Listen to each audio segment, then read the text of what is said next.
closing is one of the tasks that needs to happen as a part of my event. And so then it's a question of who. Is it going to be me? Is it going to be a closer? Okay, I'm going to circle closer.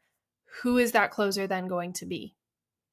That's someone that I'm going to need to find.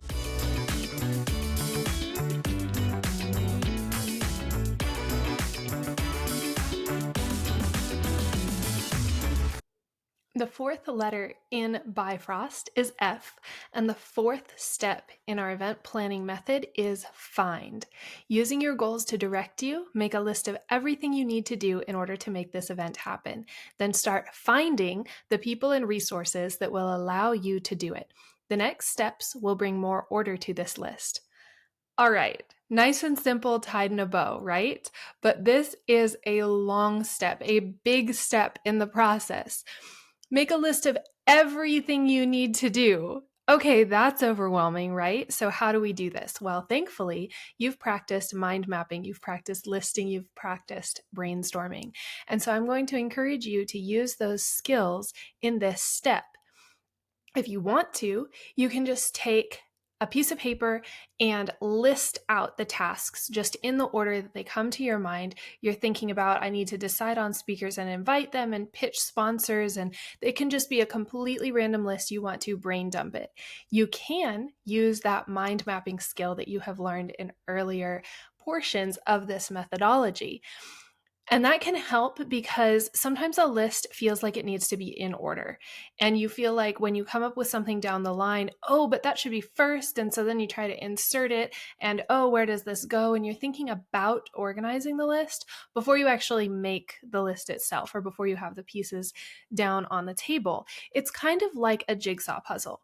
When you start to do a jigsaw puzzle, you dump out all of the pieces onto the table and you flip them all over to make sure that they're all colored side up, right? That's usually the first step that people do, or at least integrated into the first step. Because you have to see what you have to work with before you can really start working with it. And yes, along the way, while you're flipping over those pieces, do you occasionally find some that match together? Or, oh, you found the corner piece, so you're going to set that one aside, or an edge piece, so you put it in this pile. So you can do a bit of this sorting along the way.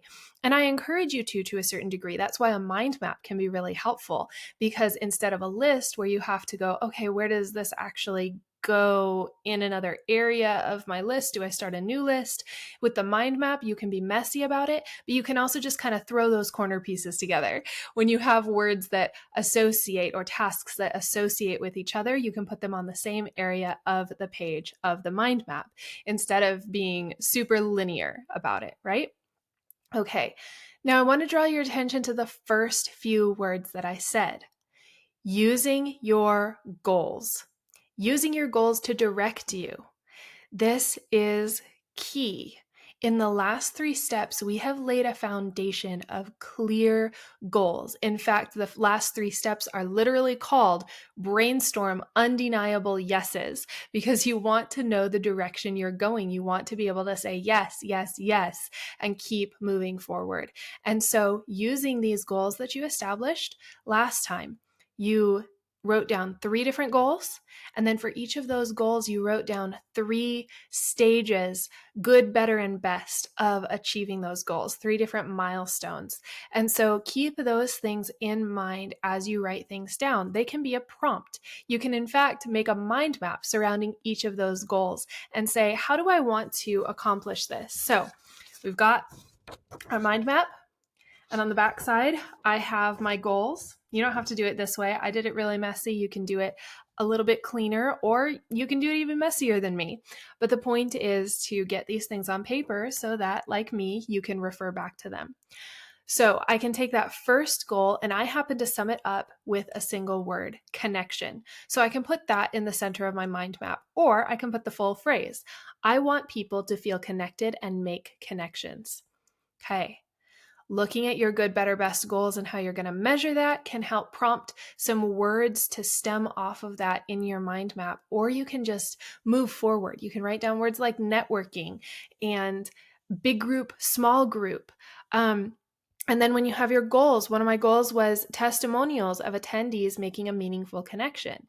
And so I will put testimonials, and then that can branch out into tasks, which is what's really key here in this step of find, is those tasks that you have to do, and then finding ways to accomplish those tasks, whether they are people that you ask for help, which we will get to in a future step, or automations, or you doing it yourself. There are all kinds of ways to accomplish these steps. But right now, you're just writing them down. So I have connection in the center. I have testimonials coming off of that. And then I know that I need a way to collect those testimonials. So I'll write way to collect testimonials. And then I can brainstorm, form on my website, video ask. Video ask is a great tool for collecting video testimonials. I can write feedback form. I can write giveaway, because I can incentivize people with a contest or giveaway to actually submit their testimonials and draw a winner from among those testimonials. So motivation, and I can write different types of motivation in ways that I can motivate them with a coupon or a discount or a freebie or a surprise, whatever it is. Whatever it is, you can write down all of the things associated with that, including the tasks and the tools that you're going to need to find, and then the tasks that you are going to need to accomplish in order to make those goals actually happen. Let's take another example. I have profits. All right. Always important for a business is profits. I said I want my event to be profitable, so I can write profitable in the middle and have a mind map off of that. I can write down my good, better, best goals, $1, $5,000, $20,000. I can write those down, and then I can brainstorm around, say that best goal feels just so out of reach. It would be really easy to set it aside and think, oh, if I hit it, I hit it. It'll be cool, right? But if you write it down on your mind map, then you can actually get out some of your thoughts and emotions surrounding this, as well as brainstorm ways to actually achieve it. So $20,000. How would you create a virtual event that could generate $20,000 in sales? Well, one way is you could increase your ticket prices, and you could do a higher ticket event and pack a lot more value into the event itself. Another way is to do back-end sales and count that toward your $20,000. So if you have a $5,000 offer, $20,000 now is not so far off when it comes to profitability, right? So you can write that down, $5,000 offer, and how you're going to make that. Are you going to have additional back of room salespeople, or are you going to be the only one responsible for sales? These are some things that you can explore at this point, because the whole word that we're centering all of this around is find, right? So now, once you have a bunch of those things written down, whether they're tasks, ideas, concepts, now you need to find ways to make them happen.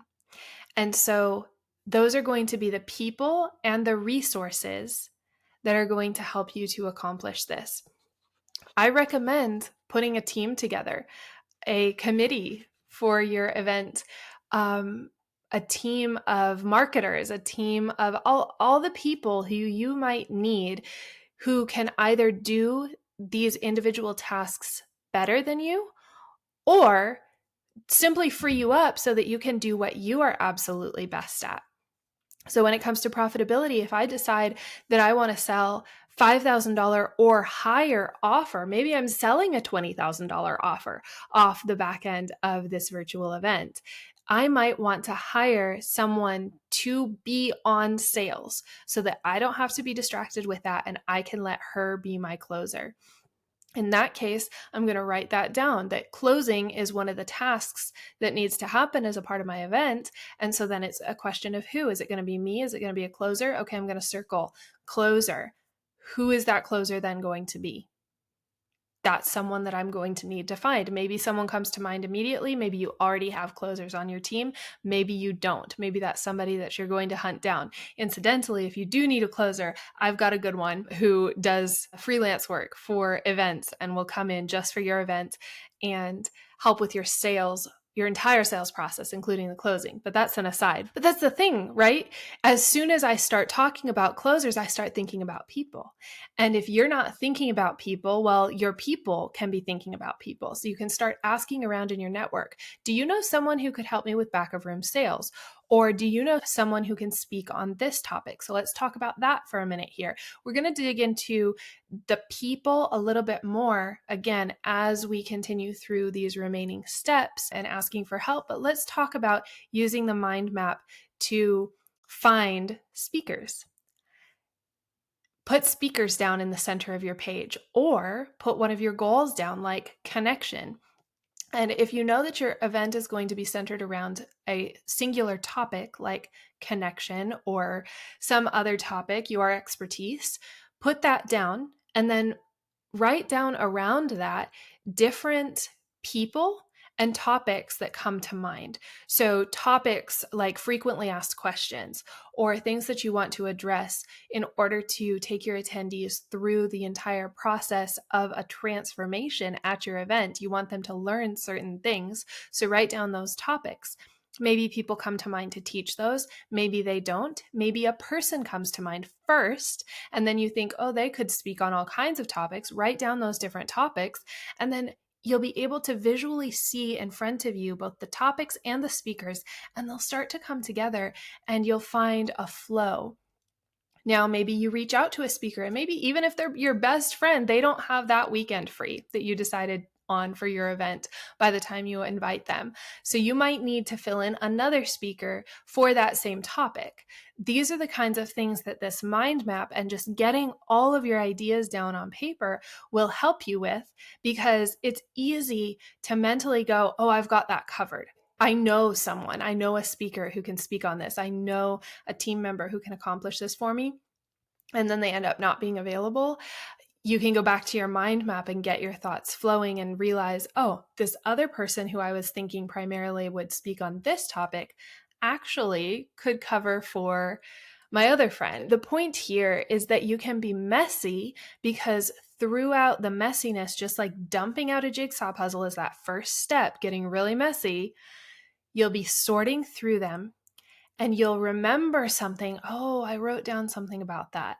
And you'll have a place where it was written down. Right now, I just have a single sheet of paper. More than likely, by this time, you are going to have multiple pages of paper. Maybe you even have our Buyfrost event planner and you've been filling in the pages of that. You're going to have a lot all together. So make sure that you have a way to organize that, whether it's in a planner or a singular notebook or a Google Drive folder or a combination of these. You can do whatever works best for you, but just make sure that you have a way to refer back to even the messiest notes that you are taking, because in these future steps of the process, you're going to be doing a lot of hunting and a lot of organizing of those thoughts, and you'll find the gaps. And it's faster to fill in those gaps if you have the pieces already.